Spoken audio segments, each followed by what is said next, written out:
శ్రీశైలం జలాశయానికి కొనసాగుతున్న వరద నీరు. దీంతో అధికారులు ప్రాజెక్టు 10 గేట్లు 10 అడుగుల మేర ఎత్తేశారు. అలాగే పూర్తిస్థాయి నీటి మట్టం 885 అడుగులు కాగా ప్రస్తుతం నీటి మట్టం 884.20 అడుగులకు చేరుకుంది.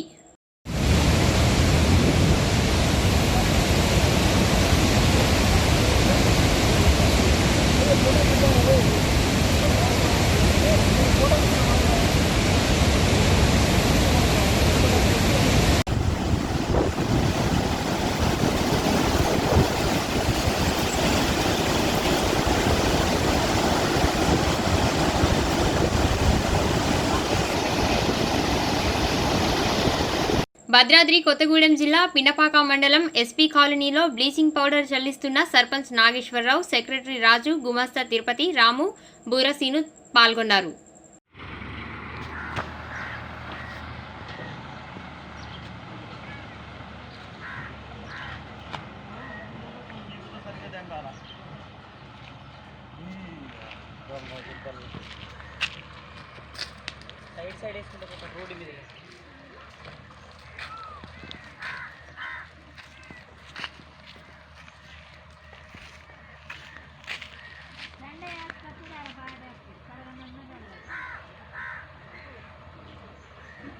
वीडियो ऑन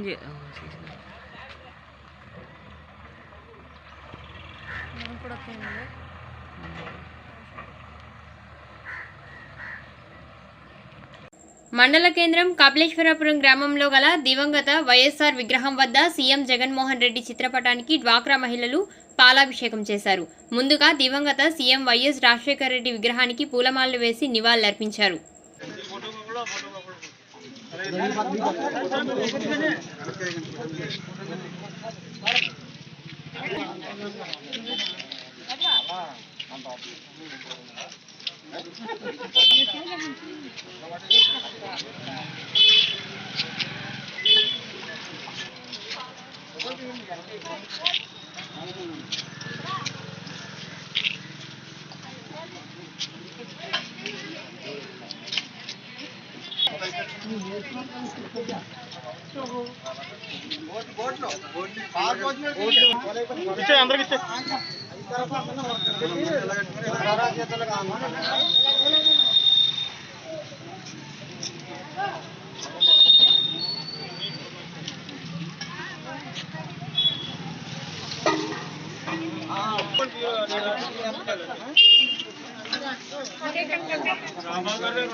రాష్ట్రంలో 87 లక్షల మందికి డ్వాక్రా అక్కా చెల్లెలు 87 లక్షల మందికి డ్వాక్రా అక్కా చెల్లెలు అమౌంట్ 10 డ్వాక్రాకి 10 గ్రూప్కి చేయడం జరిగింది. 11వ తారీఖున మన ఏప్రిల్ 2019 ఏప్రిల్ 11 ఉన్న గ్రూపులు 10 గ్రూపులు చేయడం జరిగింది. ఇదే కాకుండా మన డ్వాక్రా మహిళలకు మన కరోనా టైంలో కూడా మాస్క్ కుట్టమని, అంటే కరోనా టైంలో చాలామంది పనులకు వెళ్ళకుండా ఎక్కడ ఖాళీగా ఉంటారని డ్వాక్రా మహిళలు కూడా ఈ మాస్క్ కుట్టడం కూడా జగన్ గారు మనకు ఒక ఆధారం చూపించారు.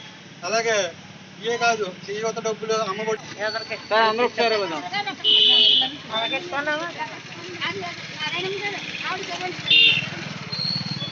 ఓకే రెడీ మొత్తం బ్యాక్ చేయకుండా ఒకసారి బ్యాక్ అవుతాను ఫ్రెండ్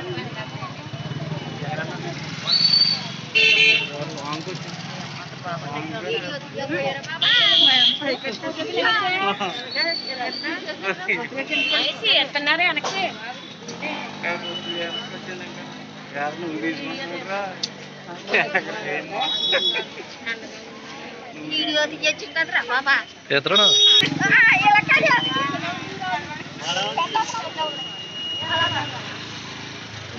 ఓకే అందరూ ఇలా చూడండి అమ్మ ఒకసారి,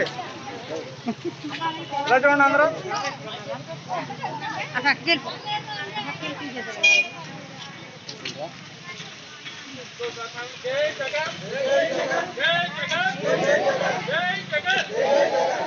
జగన్ నాయకత్వం, జగన్ నాయకత్వం. 11 కాబట్టి అకౌంట్ ఉంటాయి.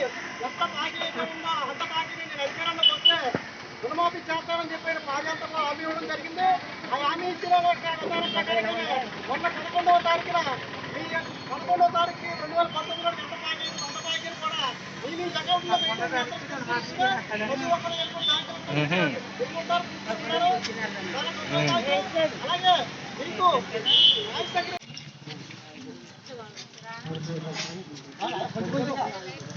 అందరూ సరిపోదా తీసుకున్నాం.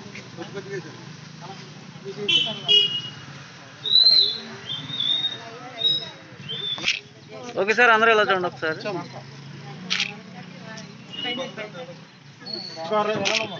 ఓకే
ఇక్కడికి వచ్చినటువంటి మన డ్వాక్రా అక్క చెల్లెమ్మలకి అందరికీ నా హృదయపూర్వక ధన్యవాదాలు చెప్పుకుంటున్నాను. మీరు ఒకటే ఆలోచించండి, గతంలో ఏ ముఖ్యమంత్రి చేయనట్టు విధంగా మన జగన్మోహన్ రెడ్డి గారు డ్వాక్రా అక్క చెల్లెమ్మలకు ఎంతో మేలు చేస్తూ ఈ డ్వాక్రా అప్పులు రక్షణ మేనిఫెస్టోలో ఏమున్నాయో అదే విధంగా ఈ డ్వాక్రా బాకీలు అన్ని 4 రూపాయలుగా కొట్టేస్తామని చెప్పారు. అదే విధంగా మన 11వ తారీఖుని ఒక వార్త అంతా క్లియర్ చేశారు. అలాగే కనవ బాకీ అంతా 3 సంవత్సరాలు క్లియర్ చేస్తారా? మీరు ఒకటే ఆలోచించండి, ఏ ముఖ్యమంత్రి చేయనటువంటి విధంగా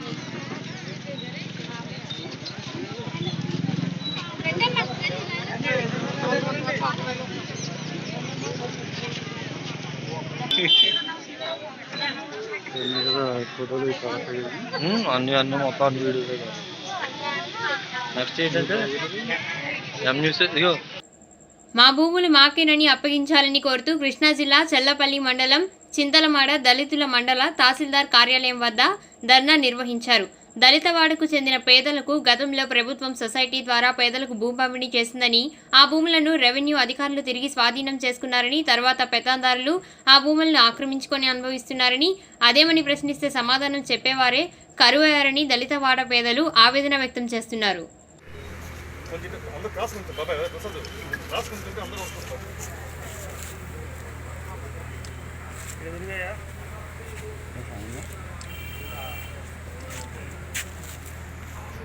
పేదల పుట్టగొట్టే చర్యలు చేయడం సిగ్గు సిగ్గు, పేదల పుట్టగొట్టే చర్యలు తీసుకోవడం సిగ్గు సిగ్గు, పేదల పుట్టగొట్టే చర్యలు తీసుకోవడం సిగ్గు సిగ్గు, పేదల భూములు పేదలకే, పేదల భూములు పేదలకే, పేదల భూములు పేదలకే, పేదల భూములు పేదలకే, అఖిలపక్ష కమిటీ, అఖిలపక్ష కమిటీ పేదలకే, పేదల భూములు పేదలకే, పేదల భూములు పేదలకే, అఖిలపక్ష కమిటీ, అఖిలపక్ష కమిటీ, అఖిలపక్ష కమిటీ, పేదల భూములు పేదలకే, పేదల భూములు పేదలకే, పేదల భూములు పేదలకే, పేదల భూములు పేదలకే, అఖిలపక్ష కమిటీ, అఖిలపక్ష కమిటీ, అఖిలపక్ష కమిటీ, అఖిలపక్ష కమిటీ, పేదల భూములు పేదలకు వెంటనే, పేదల భూములు పేదలకు వెంటనే, పేదల భూములు పేదలకు వెంటనే, పేదల భూములు పేదలకు వెంటనే, పేదల భూములు ఖాళీ చేయించడం దుర్మార్గం, దుర్మార్గం, పేదల భూములు ఖాళీ చేయించడం, పేదల భూములు ఖాళీ చేయించడం, పేదల భూములు ఖాళీ చేయించడం, పేదల భూములు ఖాళీ చేయించడం, పేదల భూములు ఖాళీ చేయించి పెద్దందారులు కట్టకట్టడం, పేదల భూములు ఖాళీ చేయించి పెద్దందారులు కట్టకట్టడం, పేదల భూములు ఖాళీ చేయించి పెద్దందారులు కట్టకట్టడం, పేదల భూములు ఖాళీ చేయించి పెద్దందారులు కట్టకట్టడం, పేదల భూములు పేదలకే, పేదల భూములు పేదలకే, పేదల భూములు పేదలకే, పేదల భూములు పేదలకే, పేదల భూములు పేదలకే, పేదల భూములు ఖాళీ చేయించి పెద్దందారులు కట్టకట్టడం, పేదల భూములు ఖాళీ చేయించి పెద్దందారులు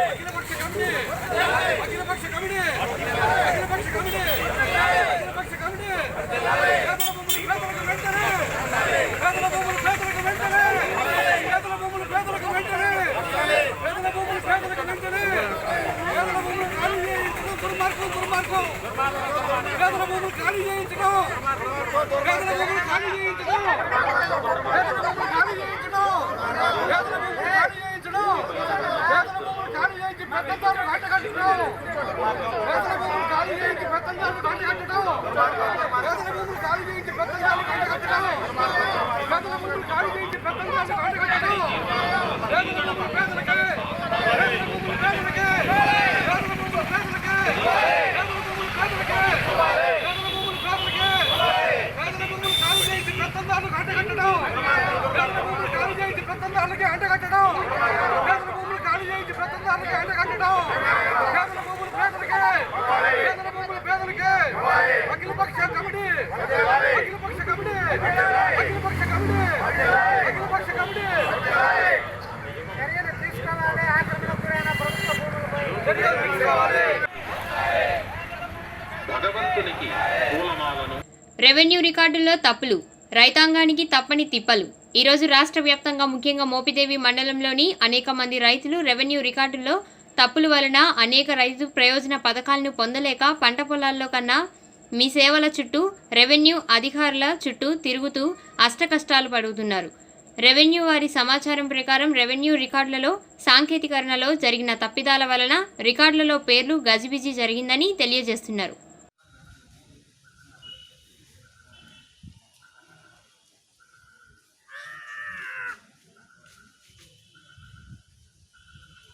సవరణ చేయాలి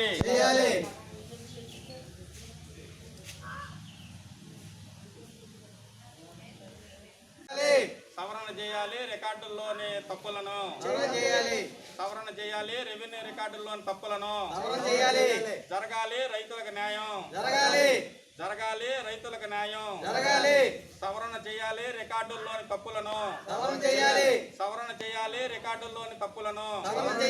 గురజాల ఆర్డీఓ పార్థసారథి కామెంట్స్. సచివాలయంలో దరఖాస్తు చేసిన 10 రోజులలోపే కొత్త రేషన్ కార్డుల మంజూరు. పౌర సేవ కేంద్రాలుగా గ్రామ వార్డు సచివాలయాలు. సచివాలయాల్లో దరఖాస్తు చేసిన నిర్దిష్ట కాల పరిమితిలోపే ఆర్డీలు పరిష్కారం. తహసీల్దార్లు ఏ రోజు కారోజు డాష్ బోర్డులను పరిశీలించుకొని దరఖాస్తులు పెండింగ్ లేకుండా చూడాలి. మనకి ప్రభుత్వ సేవలన్నీ కూడా మనకి గ్రామ సచివాలయం ద్వారా అందజేయడం జరుగుతుంది. దీనికి ప్రతి సంక్షేమ పథకానికి కూడా ఒక టైం అనేది ఫిక్స్ చేయడం జరిగింది. అదేవిధంగా దానికి సంబంధించి రెవెన్యూ సంబంధించి కానీ సర్వే కానీ సంబంధించి కానీ ప్రతి కూడా గ్రామ సచివాలయం ద్వారా అప్లికేషన్ పెట్టుకోవటం, గ్రామ స్థాయిలో ఉన్న సర్వేర్లు కానీ విఆర్ఓలు కానీ తర్వాత గ్రామ సచివాలయ రెవెన్యూ అధికారులు కానీ అది పూర్తి చేయాలి. ఈవెంతో మనకు ఒక రేషన్ కార్డు తీసుకోవాలంటే 10 రోజుల్లోపు తీసుకోవచ్చు. హౌస్ సైట్స్ తీసుకోవాలంటే 90 రోజుల్లోపు మనం డిస్పోజ్ చేయాలి. సర్వే కూడా ఆ విధంగా చేయాల్సి ఉంది. కాబట్టి ఇవన్నీ కూడా మనం ఎప్పటికప్పుడు తహసీల్దారులందరూ కూడా వాళ్ళ యొక్క డాష్బోర్డ్లో పరిశీలన చేసుకొని ఎప్పుడప్పుడు మనం డిస్పోజ్ చేయాలి. ఒక రేషన్ కార్డుకి మనకి 10 రోజుల టైం అంటే మనం 10 రోజుల దాకా వెయిట్ చేయాల్సిన అవసరం లేదు. 5-6 రోజుల్లోపు దానికి పూర్తి చేసి ప్రతి ఒక్క ఎవరైతే అర్జీ దాఖలు చేసుకున్నాడో వాళ్ళకి 10 రోజుల్లోపు అందచేయాలని మన ప్రీతి ముఖ్యమంత్రి గారి యొక్క ఆదేశం. దాని ప్రకారం చేయాల్సిన అవసరం ఉంది. నిర్దేశించిన ప్రకారం మరి చేయలేనప్పుడు మనం దానికి బాధ్యత వహించాల్సిన అధికారులందరూ కూడా బాధ్యత వహించాలి. ఇప్పుడు దాకా రెవెన్యూ సంబంధించి పరిశీలన చేస్తే గురజాల ఇంకా 1949 రెవెన్యూ సంబంధించి పెండింగ్ కనబడుతున్నాయి. సివిల్ సప్లైస్ రేషన్ కార్డ్స్ సంబంధించి మనం చాలా వరకు క్లోజ్ చేస్తే ఇంకా 74 పెండింగ్ ఉన్నాయి. అదే సర్వేకి సంబంధించి 468 పిటిషన్స్ ఇంకా పెండింగ్ ఉన్నాయి. ఎక్కువ కాలంపొడి కింద పిటిషన్స్ ఉన్నాయి. అక్కడ సర్వేలో కోవిడ్ ఉండటం వల్ల కరోనా ఎఫెక్ట్ అవ్వటం వల్ల కొద్దిగా లేట్ అవుతుంది. దీన్ని బట్టి నేను అధికారులందరినీ కోరేది ఏంటంటే ప్రతిరోజు మార్నింగ్ కార్యాలయానికి రాగానే డాష్బోర్డ్ ఓపెన్ చేసి ఏ బియాండ్ ఎస్ఎల్ఏకి వెళ్తున్నాయి, విత్ ఇన్ ఎస్ఎల్ఏ ఉన్నాయి అన్నీ కూడా చూసుకొని ఎప్పటికప్పుడే ఒక ప్రణాళిక ప్రకారం క్లోజ్ చేసినప్పుడు మనం ఈ సచివాలయ వ్యవస్థకి మనం బాధ్యతగా పనిచేసిన వాళ్ళతో ఎవరైతే దీన్ని సక్రమంగా నిర్వర్తించారో వాళ్ళని కూడా మీద యాక్షన్ ఇనిషియేట్ చేయడానికి కూడా వెనకాడే పరిస్థితి లేదు. దయచేసి అందరూ అధికారులు కూడా గమనించవలసిందిగా నేను కోరుతున్నాను. నర్సరావుపేటలో జర్నలిస్టులకు ఇన్సూరెన్స్ బాండ్స్ అందజేసిన ఎమ్మెల్యే డాక్టర్ గోపిరెడ్డి శ్రీనివాసరెడ్డి. జర్నలిస్టుల సంక్షేమం కోసం కోవిడ్కి ఇన్సూరెన్స్ చేయమని TV9 ప్రసాద్తో పాటు కొందరు జర్నలిస్టు మిత్రులు Mother Teresa multi specialty hospital doctor Nagothu ప్రకాష్ని సంప్రదించగా అంగీకరించి 52 మంది జర్నలిస్టులకు 3 లక్షల కవరేజ్ అయ్యేలా కోవిడ్ ఇన్సూరెన్స్ చేయించి ఎమ్మెల్యే గోపిరెడ్డి శ్రీనివాసరెడ్డి చేతుల మీదుగా ఇన్సూరెన్స్ బాండ్లను అందజేశారు. అప్పుడు వివరాలన్నీ మాట్లాడిన బాగుండిన తర్వాత మీ జర్నలిస్ట్ ఎంతమంది ఉంటారు ఏంటన్నప్పుడు మీరు హెల్ప్ చేసే అవకాశం ఉంటే మా జర్నలిస్ట్కి హెల్ప్ చేయమని అడిగా. అడిగి ఎంతమంది ఉంటారు సుమారు ఏంటని అడిగారు. రెగ్యులేషన్గా ఎంతమంది ఉంటారని. ఒక 30 మంది లోపల ఉండొచ్చండి అన్న. సరే వాళ్ళ వరకు నేను ఫ్రీ ఇన్సూరెన్స్ చేసి పెడతాను, అది మీరు ఫాలోఅప్ చేసుకోండి అని చెప్పారు. సరే వెంటనే మనం ఏం చేసామంటే ఫాలోఅప్లో పెట్టాము. రెగ్యులేషన్లో కూడా ఎంతమంది ఉంటారో పెడతామని. అప్పుడు 25-30 మంది దాకా వచ్చారు. అయితే కొంతమంది ఏంటంటే రెగ్యులేషన్ లేకుండా రెగ్యులర్గా పనిచేసే వాళ్ళు కూడా ఉన్నారు. ఆ రెగ్యులర్గా పనిచేసిన వాళ్ళు కూడా మీద కొంతమంది రెగ్యులర్గా పనిచేసే వాళ్ళు కూడా ఉన్నారు. కాబట్టి ఏదైనా అవకాశం వాళ్ళకు కూడా చూడొచ్చు కదా అంటే ఒకసారి కానీ ఏంటని చెప్పి అన్నారు. టోటల్గా 52-53 మంది దాకా 2,000 రూపాయలు చొప్పున ఈ కోవిడ్ ఇన్సూరెన్స్ చేయడం జరిగింది. అందువల్ల మన జర్నలిస్ట్ తరఫున మదర్ తెరెసా డాక్టర్ ప్రకాష్ గారికి ధన్యవాదాలు చెప్తున్నాం. అదేవిధంగా ఎమ్మెల్యే గారి దృష్టిలో కూడా పెట్టి ఆర్టీఐ మీదుగా తీసుకుంటే బాగుంటుంది అనేది ఒక ఆలోచన కూడా చేయడం జరిగింది. ఇద్దరు కూడా ఓకే అన్నారు. దాంతోపాటు మా విన్నపం కూడా ఏంటంటే ఎమ్మెల్యే గారికి అందరి సమక్షంలో కోవిడ్ వచ్చి రికవరీ అయిన వాళ్ళు కొంతమంది ఉన్నారు. వాళ్ళకి ఎమ్మెల్యే గారు ఏదో హెల్ప్ చేస్తారని కూడా గతంలో కూడా మనకి మాటిచ్చి ఉన్నారు, చేస్తారని కూడా ఆశిస్తున్నాం. ఇక్కడ విషయం ఏంటంటే మీరు దృష్టిలో పెట్టే ముఖ్యమైన కారణం శాలరీస్ లేక ఇబ్బంది పడేవాళ్ళు చాలామంది ఉన్నారు సార్. ఇది ప్రభుత్వం దృష్టికి కూడా తీసుకెళ్ళాం. అందువల్ల ప్రభుత్వం అనేటటువంటి తీసుకునే నిర్ణయాన్ని బట్టి అంత ఉంటుంది. అది ఎక్కడికక్కడ స్థానికంగా ఇబ్బంది పడుతున్న జర్నలిస్టులకి హెల్ప్ చేయాలన్నది నా యొక్క విజ్ఞప్తి. అది ఖచ్చితంగా మీరు చేస్తారని ఆశిస్తున్నాం. ఎందుకంటే స్టార్టింగ్లో కూడా మీరే సరుకు పంపిణీలో ముందు వీడియో చేయడం జరిగింది. దాని తర్వాత రాష్ట్రంలో అందరూ మొదలు పెట్టారు. కాబట్టి మీరు మొదలు పెడితే ఇది నాటిగా భావించి మేము మా గ్రూపుల్లో పెట్టుకొని కాస్త రికవర్ అయినటువంటి వాళ్ళకి ఆర్థికంగా తీసుకోవడం అవుతారు. Thank you very much. Mother Teresa Prakash గారికి అందరి తరఫున మనం ఒకసారి ధన్యవాదాలు తెలుపుతాం. Thank you. సో నాకు ఫోన్ చేసి ఇట్లా పేషెంట్ కోవిడ్తో బాధపడుతూ అడ్మిట్ అయ్యారు, ఇట్లా ఖర్చు అవుతుంది అని నాతో డిస్కస్ చేశారు. చేసినప్పుడు నేను సలహా కూడా ఇవ్వడం జరిగింది. తను ఇట్లా కోవిడ్కి ఇన్సూరెన్స్లు చేస్తే బాగుంటుంది, మీకు ఫ్రీగా చేయించుకోండి, నా సైడ్ నుంచి నేను హెల్ప్ చేయగలుగుతాననే ఆలోచనతో చెప్పాను. దానికి వాళ్ళ సొసైటీలో అందరు సభ్యులు ఎవరెవరైతే ఉన్నారో వాళ్ళ డీటెయిల్స్ పెట్టి వాళ్ళు ఆ విధంగా చేయించడం జరిగింది. అంటే జర్నలిస్టులు అనేవాళ్ళు సొసైటీలో ప్రముఖ వ్యక్తులు, అంటే నలుగురిలో తిరుగుతూ ఉంటారు, సభలో సమావేశాలకు అటెండ్ అవుతూ ఉంటారు. కాబట్టి హైరిస్క్ గ్రూప్లో ఉంటారు వీళ్ళు కూడా. డాక్టర్స్, మన మున్సిపాలిటీ సిబ్బంది, పోలీసులు ఎట్లా అయితే హైరిస్క్ గ్రూప్లో ఉన్నారో వీళ్ళు కూడా హైరిస్క్ గ్రూప్లో ఉంటారు. అందుకనే చాలామంది ఎక్కువ సఫర్ అవుతున్నారు. వాళ్ళకు కూడా ఆర్థికంగా ఉపయోగపడుతుందనే ఉద్దేశంతో నేను ముందుకు వచ్చి సహాయం చేయడానికి అంగీకరించడం జరిగింది. సో నా వంతుగా నేను సహాయం చేశాను. అది ఎమ్మెల్యే గారి ద్వారా కార్డులు కూడా అందజేస్తే నాకు కూడా తృప్తిగా ఉంటుందనే ఉద్దేశంతో ప్రసాద్ గారితో మాట్లాడి ఈరోజు ఇది అరేంజ్ చేసి కార్డులు డిస్ట్రిబ్యూషన్ చేయడం జరుగుతుంది. ఈ అవకాశం నాకు ఇచ్చినందుకు ధన్యవాదాలు తెలుపుతున్నాను. కరోనా సమయంలో ఫ్రంట్ లైన్ వారియర్స్ జర్నలిస్టులు, పోలీసులు, నర్సింగ్ సిబ్బంది, అదేవిధంగా రెవెన్యూ అధికారులు వీళ్ళందరూ కూడా ఎంతో కష్టపడి నిజంగా భారతదేశంలో చాలా తక్కువ మరణాలు మనకున్న దేశ జనాభాకి పోలిస్తే చాలా తక్కువ మరణాలతో ఈరోజు మనం కరోనాని త్వరలో ఆల్మోస్ట్ జయించే కార్యక్రమం చేస్తున్నాం. కాబట్టి ఈ సమయంలో ఈ 6-7 నెలల నుంచి ఫ్రంట్ లైన్ వారియర్స్గా ఉండి జర్నలిస్టులు కరోనా నియంత్రణ చేయడంలో అధికారులకి చాలా ఉపయోగపడటం అనేది వాస్తవం. అట్లానే ముఖ్యంగా నర్సరావుపేట నియోజకవర్గంలో మరి వీళ్ళందరూ కూడా చాలా కష్టపడి ఎన్ని ఇబ్బందులు ఉన్నా సరే మీడియా కవరేజ్ కానీ ఎక్కడ కేసులు వస్తున్నాయి, ఎక్కడ వివరాలన్నీ కూడా తెలియజేస్తూ మాకు కోఆపరేషన్ చేసి కోఆర్డినేషన్ చేసినందుకు వీళ్ళందరికీ కూడా ప్రత్యేకంగా ధన్యవాదాలు. అయితే మొట్టమొదట మేము కూడా 2-3 సార్లు నిత్యావసర సరుకులు పంపిణీ కార్యక్రమం చేసాం విలేకరులందరికీ. వీళ్ళు చేస్తున్న ఈ కష్టానికి మదర్ తెరిసా హాస్పిటల్ తరఫున డాక్టర్ ప్రకాష్ గారు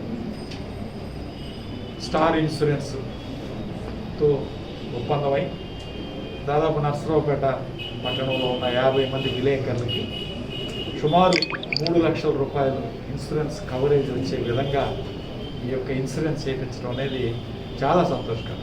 ముఖ్యంగా ఈ సమయంలో చాలా అవసరమైనది ఇలాంటి, ఎందుకంటే ప్రజలు కూడా ఆలోచించాలి. ఈ ఇన్సూరెన్స్ అనేది మీకు అత్యవసర సమయాల్లో ఆర్థిక ఇబ్బందులు ఉన్నప్పుడు ఎంతగానో ఉపయోగపడేది ఇన్సూరెన్స్. సో ఇది ఒక ప్రణాళిక ప్రకారం మీరు కూడా భాగస్వాములై ఇలాంటి ఇన్సూరెన్స్లు చేయించుకుంటే ఎప్పుడైనా వైద్యానికి మీకు తప్పకుండా అవసరం అవుతుంది. ముఖ్యంగా కరోనా కష్టకాలంలో మరి ఈరోజు విలేకరులకి ఎంతగానో వీళ్ళందరూ కూడా చాలా సంతోషంగా నాకు ఈ కార్యక్రమం చేసినందుకు. నిజంగా ఇది ఒక రోల్ మోడల్ లాగా దీన్ని ప్రజల్లో కూడా తీసుకువెళ్ళచ్చు.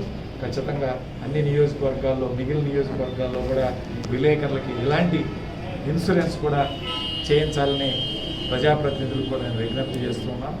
అలానే ప్రసాద్ గారు అడిగారు, తప్పకుండా త్వరలోనే ఎవరైతే కొంతమంది ఈ కరోనా వచ్చి ఇబ్బందులు పడ్డారో అలాంటి విలేకరులు కూడా నా సహాయం తప్పకుండా చేస్తామని సందర్భంగా తెలియజేస్తాను. క్రైస్తవ పాలకుల మెప్పు కోసం హిందూ జీవన విధానంపై దాడి చేయడం ఏపీ మంత్రి కొడాలి నానికి తగదని తెలుగు మహిళా నాయకురాలు మాజీ ఎమ్మెల్యే కాట్రగడ్డ ప్రసూన అన్నారు. పదవి కాపాడుకోవడానికి హిందూ దేవుళ్లను కించపరుస్తూ మంత్రి కొడాలి నాని చేసిన వ్యాఖ్యల్ని ఆమె తీవ్రంగా ఖండించారు.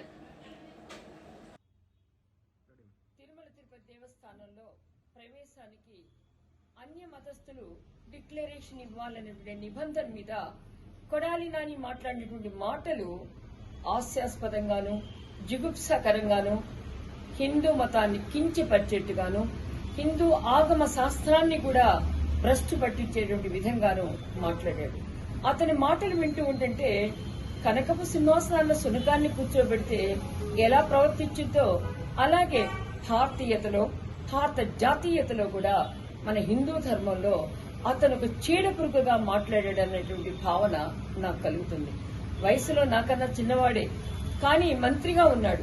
మన నాని గారు అనేటువంటి గౌరవించాల్సినటువంటి వ్యక్తి. అలాంటి వ్యక్తి ఈ రోజున నోటికొచ్చినట్టు అడ్డదిడ్డంగా అసలు తను ఏ మాత్రం కూడా భేషజాలు లేకుండా తను ఏం మాట్లాడుతున్నాడో ఆ మాటలకు అర్థం కూడా తెలియనటువంటి రీతిలో మాట్లాడుతుంటే ఆ చేతి హిమాచలం అంతా కూడా ఈ రోజు అతన్ని అసహించుకుంది. నేను హిందువుని, హిందూ మతాన్ని గౌరవిస్తాను, హిందూగా పుట్టానంటానికి కూడా నేను ఎప్పుడు కూడా భయపడను. ఈ భారతదేశంలో పుట్టిన హిందువులు ఎవరూ కూడా మేము హిందువులు అని చెప్పి సగర్వంగా చెప్పుకుంటారు తప్పితే ఆ హిందుత్వం కోసం ప్రాణాలను అర్పించడం కోసం సిద్ధపడేటువంటి రక్తం ఉన్నటువంటి భారతీయ రక్తంలో పుట్టినటువంటి నేను ఒక సగటు స్త్రీని. నేనే కాదు, ఇక్కడ హజేతు శావల్యాపురం మండలం చినకంచర్ల గ్రామంలోని రైస్ మిల్లులో అక్రమంగా దిగుమతి చేస్తున్న 209 బస్తాల రేషన్ బియ్యంను స్వాధీనం చేసుకున్న పోలీసులు. చిన్నకంచర్ల గ్రామం శావల్యాపురం మండలం శ్రీనివాస రైస్ మిల్లు పీడిఎస్ సంబంధించిన ముందస్తు సమాచారంతో అక్కడికి వెళ్ళి తనిఖీ చేయగా సుమారు 209 బ్యాగులు పీడిఎస్ రైస్తో కూడిన లారీని గుర్తించడం జరిగింది. దాంట్లో సుమారు 29 బ్యాగులు పీడిఎస్ రైస్ కలిగిన బ్యాగులు, మిగతా 180 బ్యాగులు తెల్ల సంచులు ఉండడం గుర్తించడం జరిగింది. ఇవి మార్కాపురం సంబంధించింది తీసుకొని వచ్చి ఇక్కడ అన్లోడ్ చేయడం జరుగుతున్నది. ఇది మిగతా సంబంధించిన ఈ యొక్క శ్రీనివాస రైస్ మిల్ సంబంధించింది సివిల్ సప్లై డీటీ గారికి మరియు ఎంఆర్ఓ గారికి రిక్వెషన్ ఇచ్చి తనిఖీలు నిర్వహించిందిగా కోరడం జరిగింది. దీనిపై కేసు నమోదు చేసి విచారణ జరుగుతుంది. ప్రకాశం జిల్లా తర్లుపాడు మండలం రాగసముద్రం గ్రామానికి చెందిన రావూర్ యోహాన్ అనే రైతు అప్పుల బాధలు మరియు కుటుంబ సమస్యలతో తన పొలంలో పురుగుల మందు తాగి ఆత్మహత్య చేసుకున్నాడు. కుటుంబ సభ్యులు మార్కాపురం ప్రభుత్వ ఆసుపత్రికి తరలించగా చికిత్స పొందుతూ మరణించారు. విషయం తెలుసుకున్న తాడివారిపల్లి ఎస్ఐ ఆవుల వెంకటేశ్వరరావు కేసు నమోదు చేసి దర్యాప్తు చేపట్టారు. Please subscribe TV999. Wish you all the best. Subscribe TV999. TV999 అందరూ చూడండి, ఆనందించండి. Please subscribe. Thank you. Hi viewers, నేను మీ హైపరాది. Please subscribe TV999. TV999. Good luck and God bless. Thank you. Please subscribe TV999.